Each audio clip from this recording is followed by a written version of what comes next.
my video, like usually, I would like to introduce myself first. So my name is Florin Selika. I'm from Management International Batch 2020. Okay, so in this video we are going to discussing about chapter 6, which is we are going to talk about recruiting and labor market. Okay, like we know, recruiting is not always required. It is not required when the number of available candidates equals the number of people who need to be hired. Labor markets are defined as the supply and demand for the labor, with employees providing the supply and employers providing the demand. And here I also have three definitions from the three experts. The first one is according to Edmund Filippo, recruitment is the process of searching for prospective employees and stimulating them to apply for jobs in the organization. The second one is according to Desenjo and Robbins. Recruitment is the process of discovering the potential for actual or anticipated organizational vacancies. The third one is according to Plumbley. Recruitment is a matching process, and the capacities and inclination of the candidates have to be matched against the demand and rewards inherent in a given job or career pattern. So, our recruitment is important. Recruitment is important because it brings several benefits to a business. Here are some examples of how business benefit from recruiting. The first example is how companies hire talented individuals. The second one is allows companies to hire individuals who value the same principles. The second one is connects companies with professionals for future job openings. And last one is ensures that companies hire individuals who can help grow their business. In this chapter, I have already watched 3 videos. So in the first video, the video is talking about HR basic recruitment. For the second video is talk about 3 recruitment methods, and the second video is talk about the recruitment process. Okay, each video has different speakers. The first speaker is explains HR basics and explores recruitment and the process and methods behind finding the best possible candidates for jobs. For the second speaker is explain about what are the top 3 recruiting methods in HR and how good are they at predicting or not a candidate will be a good fit. For the third speaker is talks about the recruitment process during defining the role, finding the ideal person, attracting applicants, selecting the right candidate, and last is an interview. So what I got from after I watching this video is from the first video, I got HR Basic is a series of short lessons designed to highlight what you need to know about a particular human resource management topic. And in the second video, I'll learn the way to hire a new employee. For the last video is I got a selecting the right person depends on following a series of clear steps. This gives you a simple process that you can use no matter the type or level of position you want to fill. This also ensures your recruitment is efficient, effective, and fair. Alright, what does recruiting require an employer to do? Okay, the first one is know the industry and where to successfully recruit qualified employees. Identify keys to success in the labor market, including competitors, recruiting efforts. Cultivate relationship with source or prospective employees. Promote the company brand so that the employer is known as a good place to work. And use recruiting metrics in order to measure the effectiveness of recruiting efforts. Okay, the next one we are going to talk about what is training of recruiters and managers. Regardless of the method used, an important recruiting issue is how much training will be given to recruiters and managers. Training on recruiting related activities, communication skills, and job-specific detail is common. Training recruiters may include the importance of employers engaging in ethical behaviors during recruiting efforts. One way to evaluate training effort in this area is through follow-up activities. And here are the labor market components are. The first one is labor force population, which is made up of all individuals who are available for selection if all possible recruitment strategies are used. The second one is applicant population. It's a subset of the labor force population that is available for selection if a particular recruiting approach is used. The second one is applicant pool. Consists of all persons who are actually evaluated for selection, and The last one is individual selected, which simply means the individual or individuals who have met it through the screening process and have been hired for the job. And here are the consideration for determining applicant population.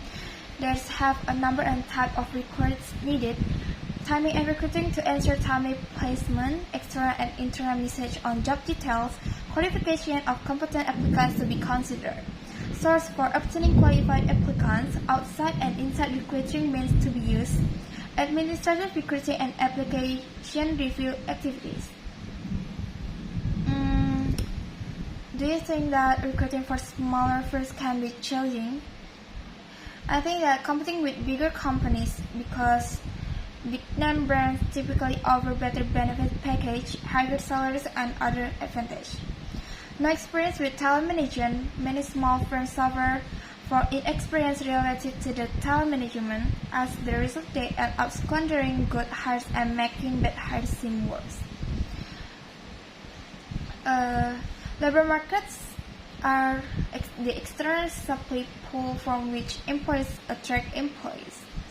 Okay, here's that we are going to talk more in this chapter is we are going to talk about recruiting presence and image, employment branding and image, professional employee organization and employee leasing, regular versus flexible staffing, temporary workers, independent contractors, recruiting and EEO diversity consideration, internet recruiting, e-recruiting means, and the last one is recruiting and internet social networking. Alright, we are going to start from recruiting presence and image. Recruiting efforts may be viewed as either continuous or intensive. Continuous efforts to recruit offer the advantage of keeping the employee in the recruiting market. Also, continuous recruiting may lead to constant internet job posting, contact with recruiting consultants, and other market-related actions, while the intensive recruiting may take the form of a vigorous recruiting campaign aimed at hiring a given number of employees, usually within a short period of time.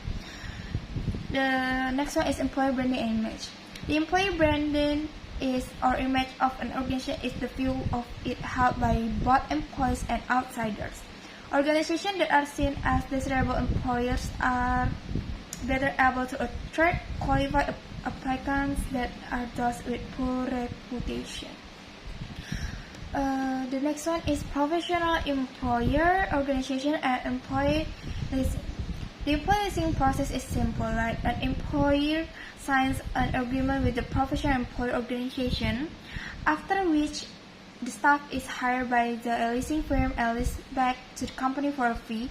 In turn, the leasing firm writes the paychecks, pay tax, prepares and implements HR policies, and keeps all the required records for the employer. The next one is regular versus flexible staffing. A number of employers have decided that the cost of keeping a regular workforce has become excessive and is growing worse due to economic, competitive, and governmental consideration. The large number of employment regulations also contrasts the employment relationship, making many employers reluctant to hire new regular full-time employees. Flexible staffing uses workers who are not traditional employees. Using flexible staffing arrangement allows an employer to avoid some the cost of full-time benefits such as vacation pay and pension plans. The next one is temporary workers. Employers who use temporary employees can hire their own temporary staff members or contract with agencies supplying temporary workers on a rate per day or rate per week basis. The next one is independent contractors. Some firms employ independent contractors as workers who provide specific service and on a contract basis. The next one is recruiting and EEO diversity consideration. Recruiting as a key employment-related activity is subject to various considerations, especially equal employment laws and regulations.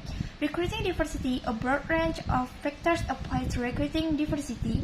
Many employers have expanded efforts to recruit workers from for some or non-traditional labor pools. The next is talk about internet recruiting.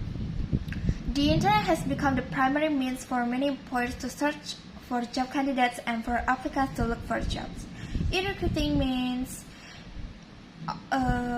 also known as online recruitment, refers to the use of web-based technology for the various process of attracting, assessing, selecting, recruiting, and onboarding job candidates.